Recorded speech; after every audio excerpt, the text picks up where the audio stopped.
Hordoftoota kiyya kabajamoo akkam nagaa jirtu fayyaa keessanii isinirraa ture bara 2017 keessa waliin turre amma bara 2018 kunis hanga seenetti uummata tokko hojjenne arga'ee jira. Sababni isaallee iimeeliin kiyya hatamee ture recovery'n keessa jijjiiramee wanti hundi password'n jijjiiramee baay'ee tokko hanga dhiibbaan arga'ee ture. hanga inni bana jala miidhame ammoo hojii kamuyyuu jibbee irratti yaalee kan biraas banee irratti hin dalanne amma kanaaf chaanaliin kiyya deebi'ee jira. Xalayaa gara Google barreessinee dhaabbata wajjin taanee ogeeyyoonni hedduu na gargaaranii iimeeliin kiyya deebi'ee jira. Akkamitti akka rakkoo akkasii sanniin keessatti namoonni TikTokiin keessaan YouTubein keessaan hunduma hojjetan kamuu faayilii kamuu akka isin jala bannetti akkamitti akka deebisuu dandeettan irratti viidiyoo isinii dalagaa. Video kiyya irra deddeebitanii ilaaluudhaan akka chaanalichi bakkatti deebi'ee ol ka'u akka nagootan asumaan isin gaafadha. Nagaa keessan irraa fannee rabbi isin walii haa jiraatu. Baay'ee isin galatoomna, baay'ee isin jaaladha. Subscribe gochuun video kana ilaaluudhaan akka na bira dhaabbattan viidiyoolee hedduu kana ni gadhiisee hin jira waan ta'eef akka na bantan barbaada. Galatooma arraa walitti deebinee jirra na deebi'ee jira.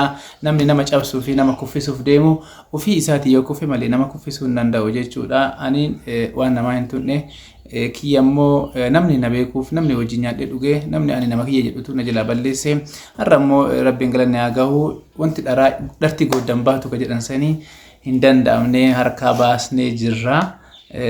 Amma TikTokii tu hafe TikTokiin immoo password recovery step to verification san cabsuun ogeessa biraa na gaafate waan ta'eef an hamma ofii kiyyaa danda'utti hojjedhee jira.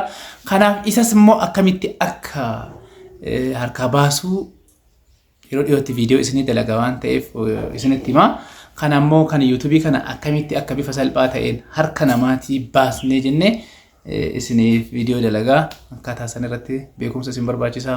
Hundi keessan waan beekuu qabdanidha waan ta'eef faayilii keessan baduun qabu wanti itti dadhabdan wanti waggaa isaa ta'u waggaa lama isaa ta'u yeroo keessa itti aarsaa gootanii irra waliin jiraatan tokko wanni keessan tokko isin harka gaafa ba'u baay'ee namatti dhagahama waan ta'eef isa kanaaf jecha akkaataa kanarratti hubannoo akka qabaataniif bifa addaatiin akkaataa itti gargaaramee Gmailiin kiyya na deebi'e irratti YouTubein kiyya gara kiyya deebi'e irratti faayilii koo marti na deebi'e irratti viidiyoo isinii dalagaa akka qophooftanii viidiyicha ilaaltan irraa barattan abdii qabaa. Galatooma namoota hin beekneef share godhaa walitti simaa naa ilaalaa isin jechuun barbaada.